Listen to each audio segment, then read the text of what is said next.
Man, Anthony Fantano is back at it again, and I've always been like a huge, low key, like a huge fan of Anthony Fantano, but he was reacting to Playboi Carti's feature off of Utopia and says it was the worst feature on Utopia.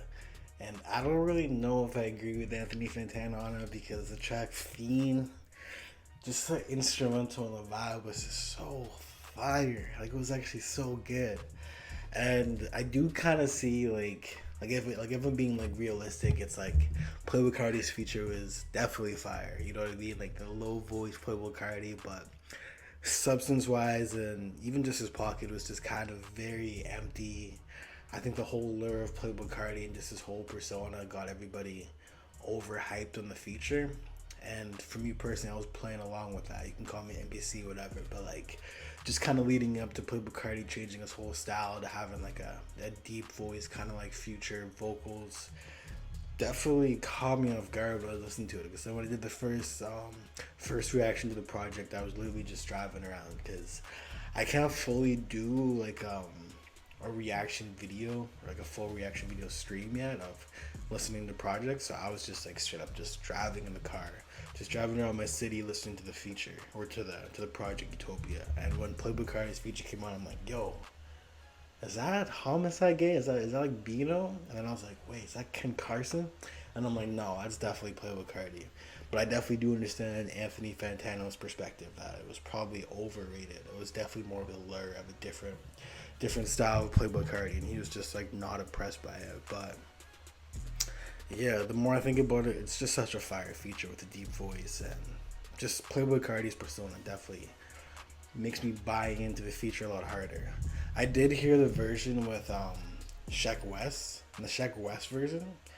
I'm not gonna lie, he did a way better verse than Playboy Cardi. Like his verse was had so many different flows and pockets and stuff like that. But just with how many times I've listened to Fiend already by Travis Scott and Playboi Carti, it's already just a classic song. Like no doubt, it's already just a classic song where it's to the point where it's like it's just so good, it's legendary. So it's like I wouldn't even really want the Sheck West version anymore. But I'm pretty sure they made the Sheck West version because Playboi Carti has a tendency of not always clearing features and not getting them done in time. So Sheck West was probably just the backup plan.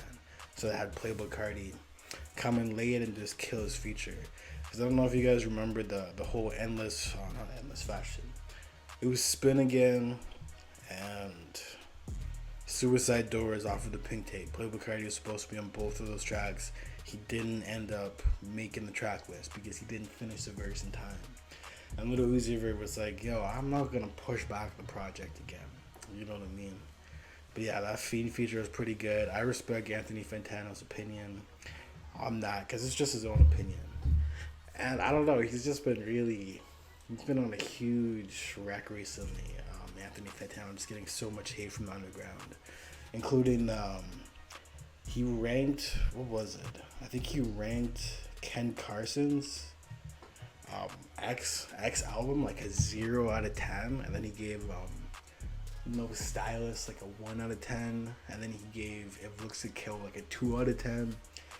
And that just kind of shows it's just like not Anthony Fantano style of music. You know what I mean? It's like he doesn't really like the whole rage style and stuff like that. So I don't always look up to his opinions and everything like that. But you know, it is what it is. But yeah, I guess I didn't really do like a review of the new Travis Scott album. I really enjoyed it. Like the first track, Hyena, was super fire. Thank God it was really good. Modern Jam had a super unique beat on it, super hard. My Eyes, I'm not a fan of it. Like if I'm like vibing or chilling, like getting ready for bed, then it's like, yo, this is a vibe. Kind of reminds me of Frank Ocean and stuff like that.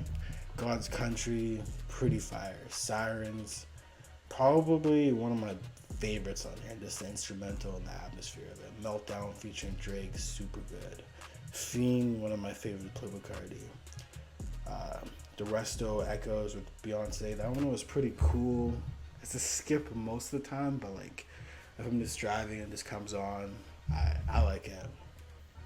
I Know it was one of my favorite solo Travis Scott songs in a long time. Super good. Utopia Twins slapped. Circus Maximus with Sway Lee in the Weekend, super fire. Parasail, I'm not a fan of Parasail really. I didn't really like it.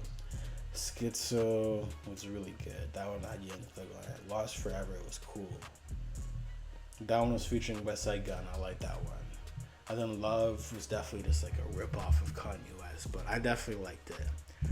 K-pop is growing on me. It's one with Bad Bunny in the Weekend, kind of the reggaeton, Bad Bunny vibes. I don't really like it as a single, but in the project scheme of things, I kind of like it. Telekinesis, I don't like. Until further notice, I wasn't a big fan of. But overall, the project was pretty solid. It's definitely in the range of 6.5 to a 7. Definitely in my top 5. It's just all I've been able to listen to because it's just so sonically good. The songs I do like. And the skips I don't like, I just really don't like. But I'll be curious to see what Anthony Fantano rates this. I'll probably say he's probably going to give it like a 6. He's going to give it like a 6 or 7, or maybe he'll go even lower to a 5, but who knows? I think it's a good album for sure. Really good album. I enjoyed it.